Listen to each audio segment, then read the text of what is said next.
relevant question that was put forward. And so I think that what has been done for lunch is that all your questions have been viewed and somehow consolidated in broader thematic area. Okay. So now what I will do, I'm sitting.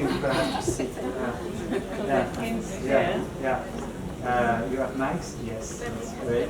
So I will ask some questions to the panel. That are the questions that you have come with for the group work discussion before lunch. So I will let you decide who the best place to answer this question. So the first question is about government. Can government request support from GTAM, and how will deployed support build capacity of government? I can answer that for you. Please. Yes. Government can definitely request support. That's an absolute yes, and a desire, in fact. The point, one of the ideas is to really improve capacity of local actors and national actors. Obviously, the government is a center point in that. In fact, one of the requests in the past that we've had that we were very happy about was from the South Sudanese Director of Nutrition. And she supervised the deployments, in fact. And yeah, one of the main points usually of deployments is to build capacity. So each need has to be, each request and need, a TOR has to be designed to fit and fulfill the needs. And in there should be, in principle, some capacity strengthening. It's hard to answer in general how that will look. It depends on the specifics. But it will be designed with the requester and the government if they're part of that. Thank you very much. Yeah, can I also add that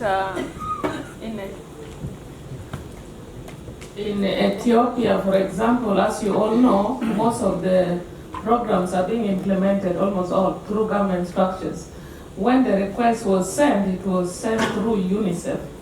But then the people who are deployed worked with government. So I think what needs to be figured out is like, if we all know in some government structures, maybe they don't have access to email, they don't know like if everything is online, they will not be able to. So what do we need to put in place to ensure that they can access the service?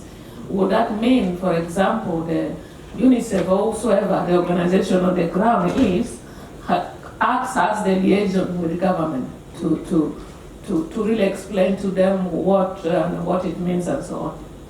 And thank you, Josephine. That's exactly right. And I think that reminds me that there's the hosting aspect of an advisor coming.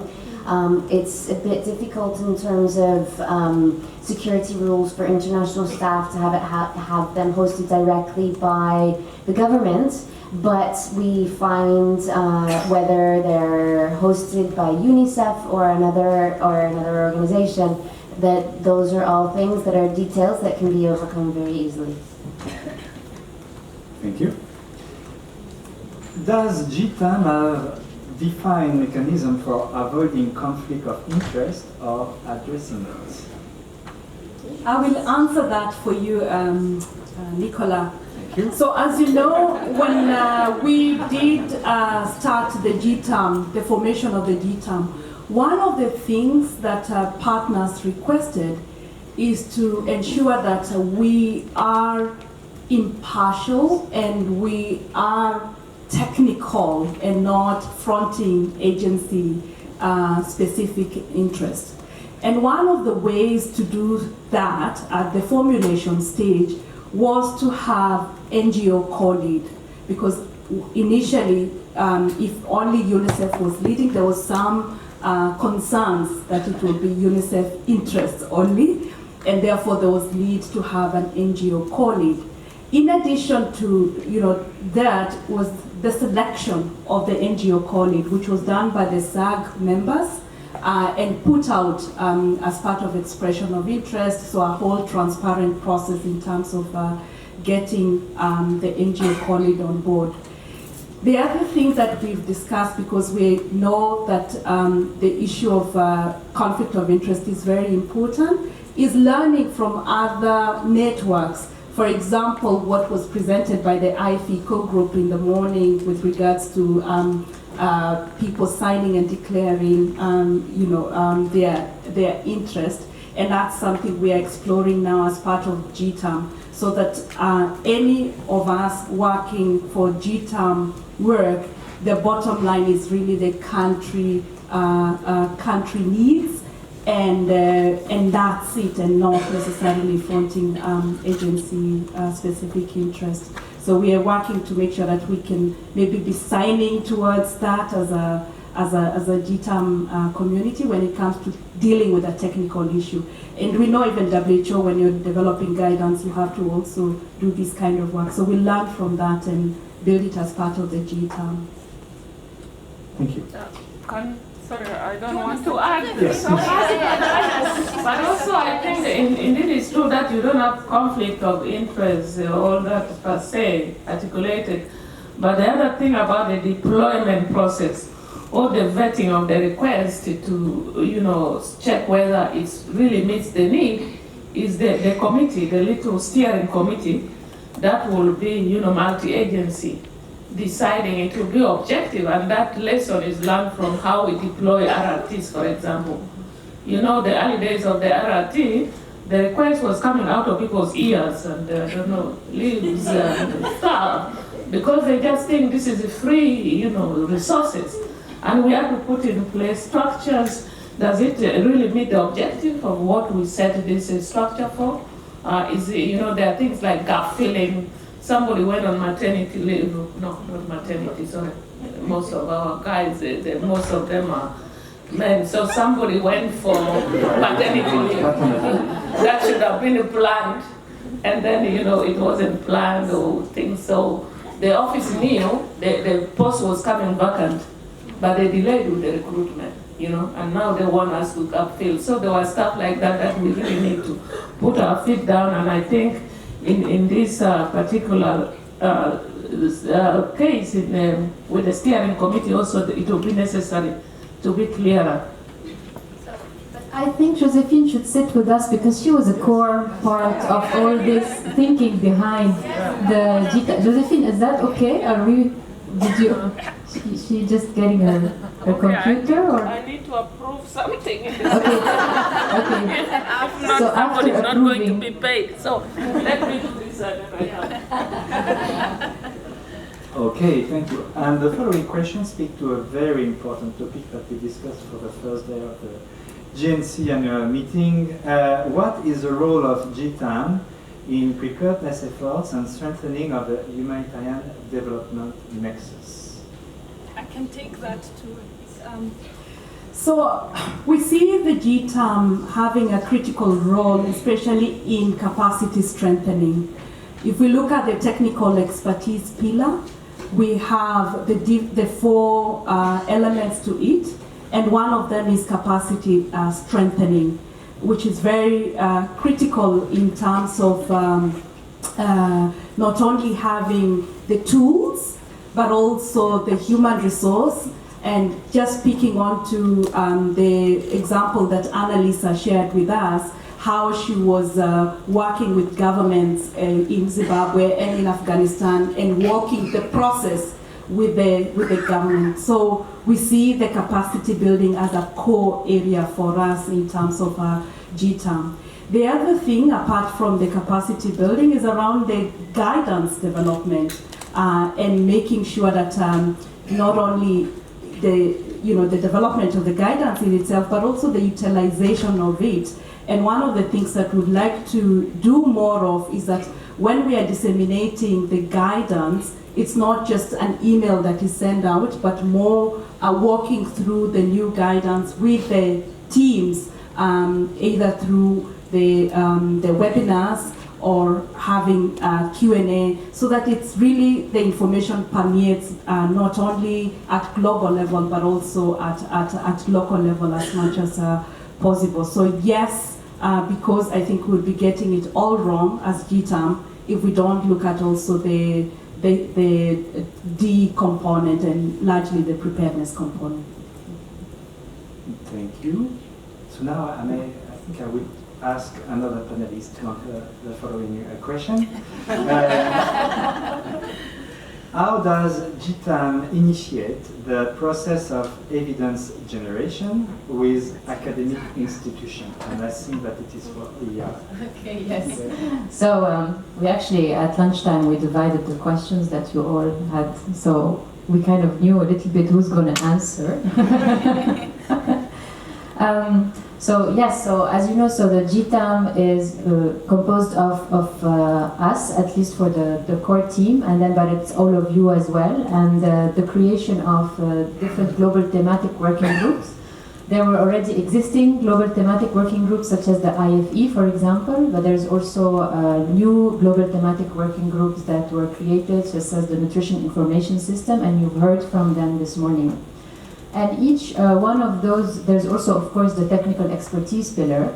And each one of those global thematic working group have a list of priorities, of technical priorities they're working on. And they are also linking, if inside the working group there is no, how to say, they have to make a judgment and link with academic institutions in order to have the proper partnership to generate that evidence. So they'll have to have that judgment and that discussion among the working groups. So I just want to give an example. So for example, the incidence and how do we calculate the number of cases for Sam and Mam.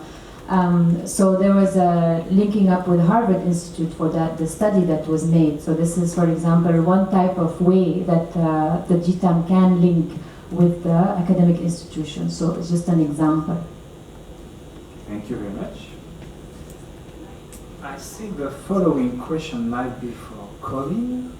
Does GTAM have a long-term strategy, a work plan, and specific targets and deliverables?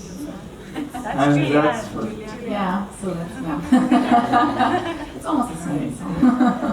Yeah, so this is a yes. The GTAM does have a work plan, and it is valid, so to say, for 2 years. So now we're already past half a year. So we developed it. So it's basically focusing mostly at the moment on the building blocks because we are still in the build-up phase of the GTAM. But having said that, we are also updating it periodically. So because we said in the beginning of the day that we as we learn as we go, right? So what we have developed half a year ago might have to be updated. So that's what we are doing on a regular basis. And all of us, like the whole core team, is also included in the work plan. So yeah. Thank you. Yeah, so we will be able to share it as well. So the SAC already has access to it, I think, and yeah, we can definitely share it with everyone. All right, thank you. Another, I think, very important question, when there are multiple and concurrent requests, how would you prioritize these requests for support?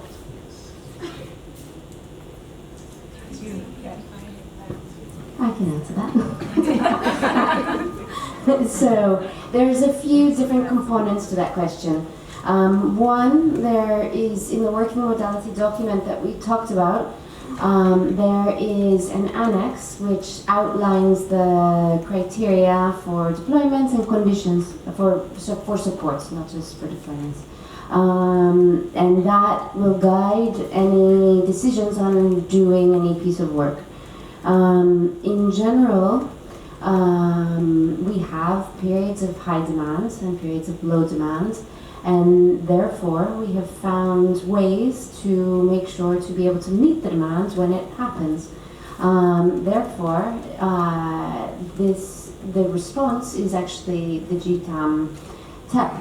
The fact that we have a much broader pool of suppliers now to be able to fulfill deployments and technical support requests means that we can have numerous deployments at the same time. Therefore, if it's support that's needed, hopefully we can fulfill it at that time. If there's not availability right then it gets planned in as is possible, but that's only in collaboration with the requester. Yeah. Can I add? Yes, please. So in terms of, say the technical expertise pillar, in terms of technical guidance, this would be informed by the urgency. Like for example, we had priorities on IYCFE on different areas, but Ebola is here and we need to act on it now because it has impact on the quality of response and the impact on the human beings who are affected by Ebola. So urgency will be critical. In addition to that, I think we'll have to be honest within the GTAM. What can GTAM do in terms of we have the comparative advantage of doing it, or can it be done by somebody else who is better placed in terms of if it's, say, WHO or another agency, normative agency. So we'll have to look at the urgency, the impact, and then also our comparative advantage as a GTAM.